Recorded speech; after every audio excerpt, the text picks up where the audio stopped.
Welcome to another adventure. Before the video starts, remember to leave a like and subscribe. Now, enjoy the video. And also, make sure to follow me on Twitch. Welcome back to another video. Today, we're gonna watch SCP-3001, Red Reality, by the Exploring series. Now, I don't remember exactly when this was mentioned, this SCP, but I know it's a suggestion. And without further ado, let's go. SCP-3001, Red Reality. What does it mean to be truly alone? You can be alone in a room, in a building, on an island, or on the moon, or you can be alone in your own mind. But we all live in a world filled with people. SCP-3001, on the other hand, shows us an example of an individual that is truly and utterly alone, which is a unique case of science fiction, and yet it also manages to be surprisingly grounded in reality. Okay. SCP-3001 is not a happy story, but it's also an incomplete one, which leaves us with a sense of hope. The bulk of 3001 takes the form of transcribed logs, so I would suggest reading through it all yourself, but I'll try to strike a balance between summarizing and reading them. To put it simply, SCP-3001 is a non-dimension, accessible through the creation of a specific type of flawed wormhole. Basically, it is a space between dimensions that really shouldn't exist, but was discovered by the SCP Foundation accidentally. Ooh. It is believed to extend infinitely in all directions, but possesses no matter of any kind. The non-dimension also has an extremely low Hume level, which is a degree of measurement used by the Foundation to measure the strength or amount of reality in a given area. Okay. In other words, our baseline reality has a given level of Hume that we're accustomed to, but certain factors, such as other dimensions or reality benders, can change that level of Hume as things become more or less real, so to speak. What a very low Hume level means for 3001 is that matter that would be located inside the non-dimension decays at an extremely slow rate, and organisms could still function despite taking damage that would normally kill them, up to a certain point. The downside of this, however, is that Hume fields tend to even out, and so prolonged exposure to 3001 will cause an organism's Hume level to drop until they begin to disintegrate. If you were up in space but close to Earth, you would literally burn alive on one side because of the sun with a couple hundred degrees, and on the backside it would be freezing, so you would be like frozen and burning at the same time. Then, because of the pressures inside you, your fucking brain would also come out, if you will, to put it nicely. Does that mean that these would not happen at all in the Red Reality? As in, you wouldn't freeze to death, you wouldn't die of lack of oxygen, of lack of pressures on the outside to keep the pressure inside to go out. You know what I mean? And the incredible cold, right? So I do nearly think that that's what he's meaning. Like, circumstances where a human usually wouldn't survive, here he would survive. Although he would slowly but surely decay too, as time went on.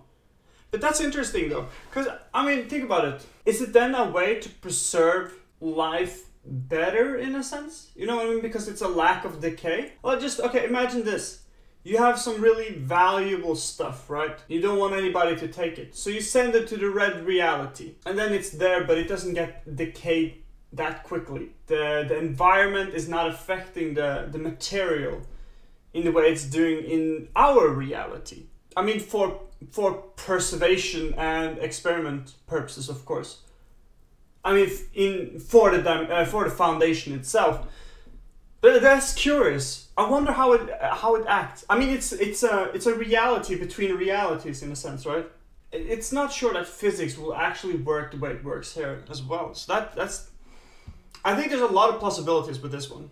3001 was discovered in 2000, while Dr. Robert Scranton and his wife, Dr. Anna Lang, were working on a device that would stabilize reality by manipulating Hume levels.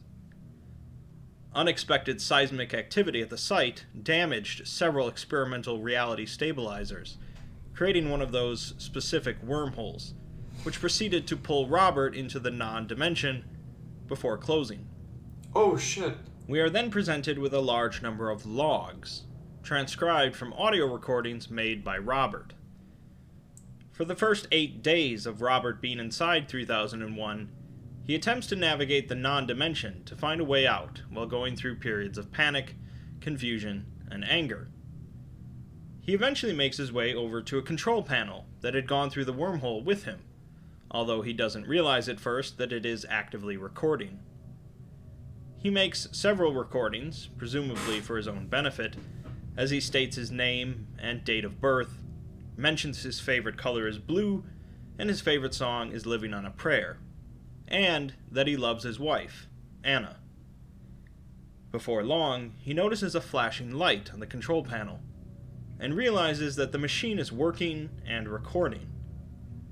He panics and states his name again, asking if anyone can hear him, saying he doesn't know where he is. He's not sure at all how the machine is working, but he's pretty sure that no one can hear him.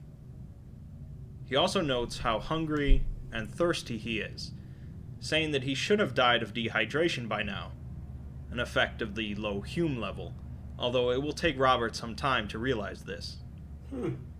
After fiddling with the machine some more, he locates the controls, causing the machine to speak, telling him he's been here for 2 weeks, 3 days, 7 hours, and 58 minutes. Oh jeez, I'll drink it. Another week goes by, with Robert realizing now that it doesn't seem like he'll die here due to hunger or thirst, and he wonders if by some miracle he'll find his way out of here. 5 weeks go by with Robert barely recording anything, but he comes back and says that he's been trying to learn about this place he's in, referring to it as his prison and his kingdom. He manages to maintain his professionalism, recording a log saying that he's going to document this place as an SCP to maybe help someone else in the future that gets stuck in here. A few days later, he records a log as if it were a standard SCP document about the non-dimension, but we can see the cracks in his mental state beginning to show.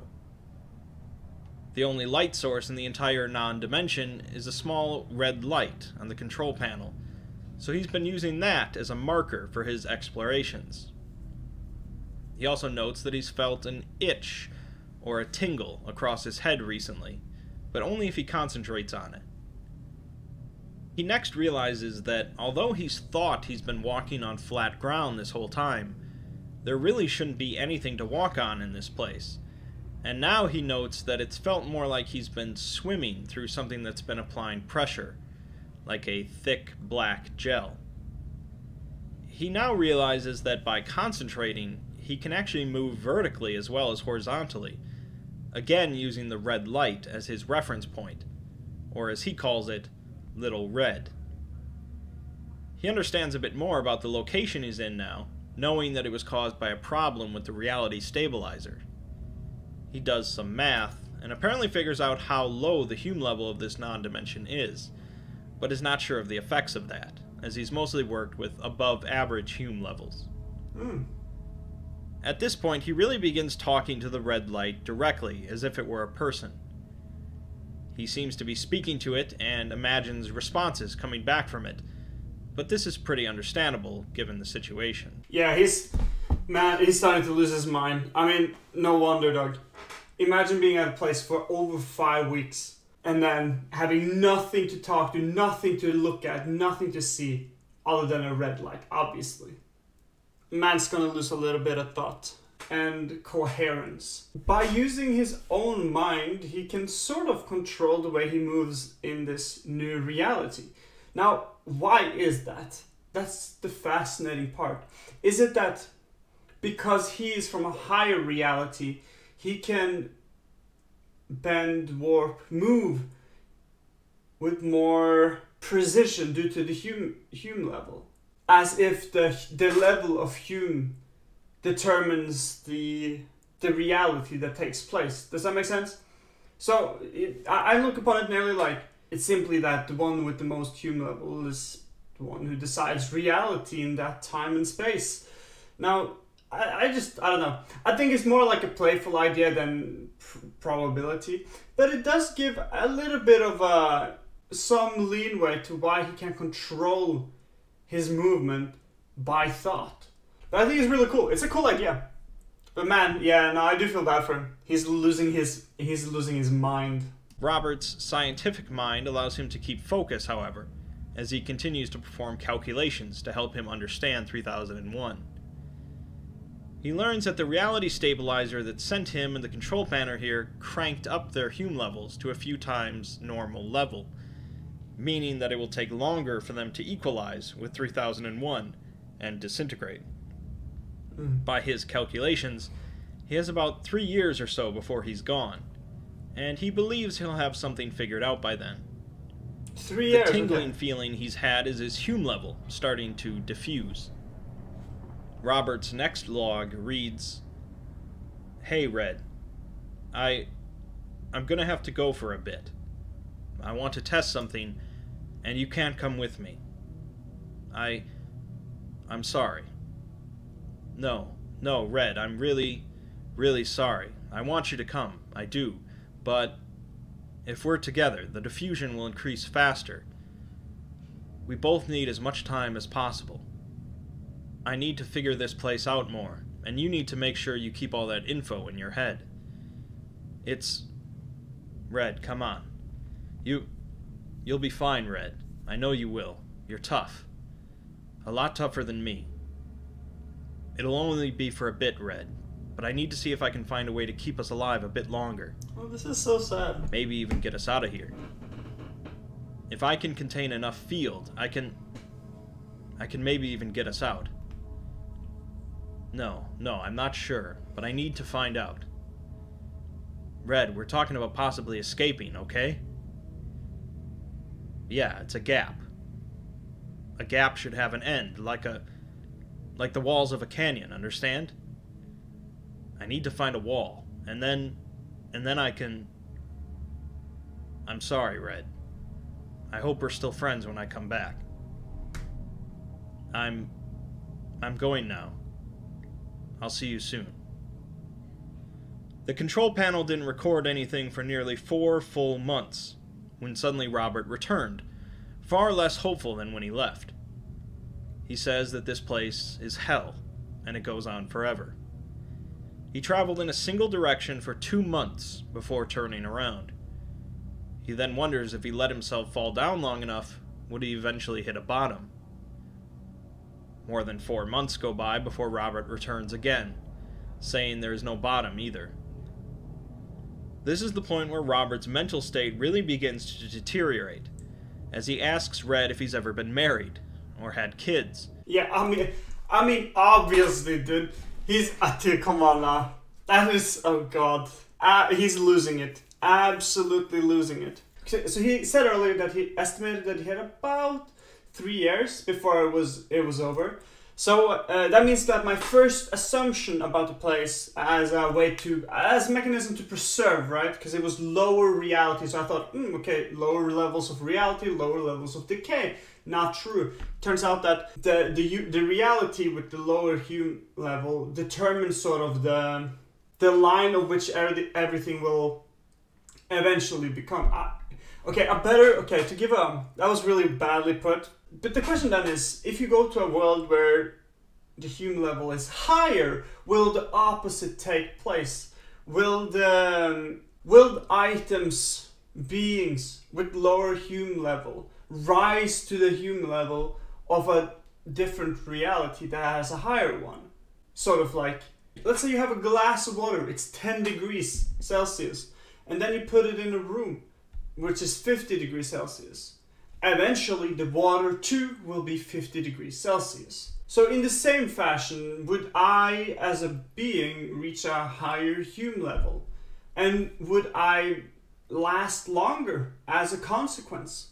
Because it's pretty clear, if he only lasts, let's say the guy was 30 years when he got sucked into this wormhole, he now figures out, oh dude, I actually have only 3 years before I'm fully deteriorated, right? And let's say it was half the human level of where he originally got from. If he went to something that had twice the human level of his original reality, would it then lower the decay rate by a proportionate amount or not? What do you guys think? I am genuinely curious. Begging Red to talk to him. He suddenly realizes that his picture of Anna is fading due to the Hume levels, and he panics, begging Anna not to go, and asking Red to go get help. Robert loses coherency at this point, as months go by with him only sobbing, screaming, and mumbling. It has now been roughly 2 years and 9 months since Robert entered SCP-3001. Oh.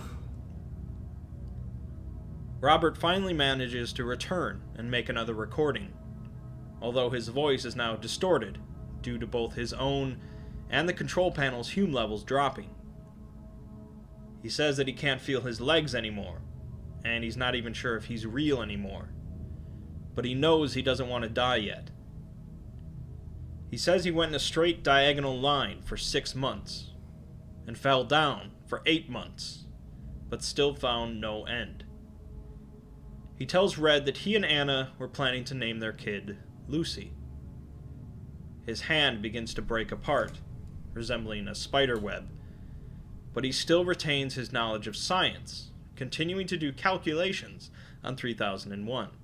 God damn, he's still out there. Unfortunately, his body is beginning to seriously disintegrate, as he claims his hands are moving through each other, and he pulls his thumb off. He says he can go through himself, feeling both warm and cold, and also loses a kidney, but pleads to let him keep just his heart. 5 years have passed now, with Robert and the control panel still somehow held together, but finally the red light begins to fade. 9 months go by, and Red seems to make a return. Robert attempted to kill himself over 220 times, but none of them worked. He can't see his body due to the darkness, but speculates that he at least has 1 foot left, a few leg muscles, maybe a lung, and a heart. He claims that this non-dimension is now getting smaller, as there now seems to be a visible border that is getting brighter. The light from this border allows Robert to see himself, and he says there's so much gone, although the control panel seems to be far more solid than him. Robert claims that touching the panel hurts like hell, but he's surprisingly lucid now. He comes to a realization about the collapsing border, which is acting more like waves, and also begins to understand what we already know about 3001 being a non-dimension between 2 realities, saying that it's a dead end. Robert says that these waves are from a parallel reality, and they're pushing on him and Red, gradually creating a new wormhole. The only problem is, he's not sure what will happen when that wormhole is created. Robert's body continues to break down as blood leaks from him, and he finds himself constantly vomiting, despite not having eaten anything for years, nor having a stomach to hold anything. He says that he's not ready to go back yet, as he's pretty much a floating pile of organs kept functional by 3001. He has to stay away from the waves to prevent him from going through a wormhole and dying, but unfortunately the control panel will eventually go through. Robert says that he has 5 more years in 3001, during which he will slowly restabilize, giving him 5 years to figure out how to get out, but he'll have to stay in here without his metal companion. A humming pulse begins growing louder in the background, and Robert breaks down in hysterics again, becoming almost incomprehensible as he begs both Red and Anna for support, wanting to hold her hand, and telling her he lost his ring. 5 years, 11 months, and 21 days after an incident sent Dr. Robert Scranton into a non-dimension, the stabilizer control panel, thought lost, suddenly reappeared in the testing facility. Dr. Anna Lang, overseeing the testing, went to investigate the panel, horrified at finding it covered in blood, bile, viscera, and hair, identifying the hair color as belonging to Robert. A hand fell off of the panel, along with a wedding ring, and Anna accessed the first audio log, hearing her husband's voice for the first time in nearly 6 years. She proceeds to faint from shock. This is where the story of SCP-3001 leaves off, ultimately unfinished and leaving Robert's final fate to your imagination. According to the author, although much of Robert went back to our reality along with the control panel, there is still some of him in 3001, and it's quite possible he's still functional. Will he find a way to eventually return to reality and reunite with his wife? Or will he slowly go completely insane and disintegrate entirely? Those aren't the only options, as some tales have shown, but I think it's good a story like this is left so open to the reader. The concept of being isolated from all human contact is certainly not a new one in fiction, but it's rarely taken to this degree.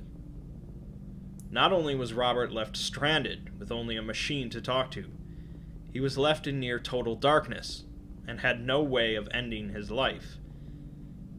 Chances are we've all felt emotions of loneliness and isolation at one point or another. But at least we're not stuck in the red reality. God damn! That was a great video. That was just a great story through and through, don't you think?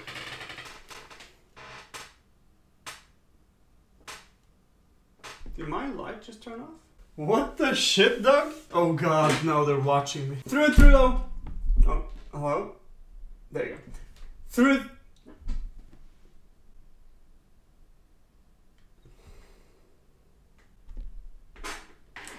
Yo, why is it turning off, Doug? I don't like this. Well, if I die, you know why. Bro, I can't think straight. Man, I'm so scared because I can. Okay, so if you don't know, my camera has like a reflective thing so I can see myself on it. And I'm so scared of seeing some dog shit there right now, Doug. Oh, fuck me, man. That tripping me the fuck out. It's difficult to say. Because there's a lot of open ends. There's a lot of things that have not been answered. But the question is, really, what do you think happens in the end of the story? I either think he's gonna completely fade away in this dimension, or maybe he's gonna be brought back to reality, but I have a feeling he's not gonna be functional. Although it would be really cool if he did go back, but he was still the same, what should we say, lucid organism that he has become in this reality. But that progressively he goes back to normal. You know what I'm saying? Like, just like he decays there, he sort of regains hair. I think that would be the cool thing. And it would also add a good ending, which is really rare, I feel, in the SCP universe. Or the SCP Foundation. I do feel that a good ending is really, really rare. So having one or two would be good. Imagine this, being stuck in a dark room, essentially. But without any walls or ceilings. Just one red light and there's nothing else there. Or feeling your body decaying slowly as time goes by. I'm just thinking, goddamn, that's horrible. Red Reality, SCP-3001. Great story. Cool SCP. Although I do feel like it's not an SCP that we usually encounter. It seems more like a unnatural-based phenomenon, if you will. Because I assume that if you redo this experiment with the same problems, that you will come to the same type of reality, a non-reality in a sense, with a low Hume level. That is very unstable and probably will end. I do wonder, did they create this universe by using this machine? Or did they find one that was already deteriorating? I nearly feel like they made it in a sense, you know what I mean? They made the non-reality in a way. But I don't know. It's freaking me out, man. I'm gonna end the video here. It's freaking me out that the light turns off and now I'm looking at the dark place in the camera. I can't, bro. Dude, I'm just waiting to see some shit there, dog. I can't. Okay, so we're gonna end it quickly. Thank you guys for watching. I hope you enjoyed this video. Please leave a like, subscribe, and I'll see you guys in the next one.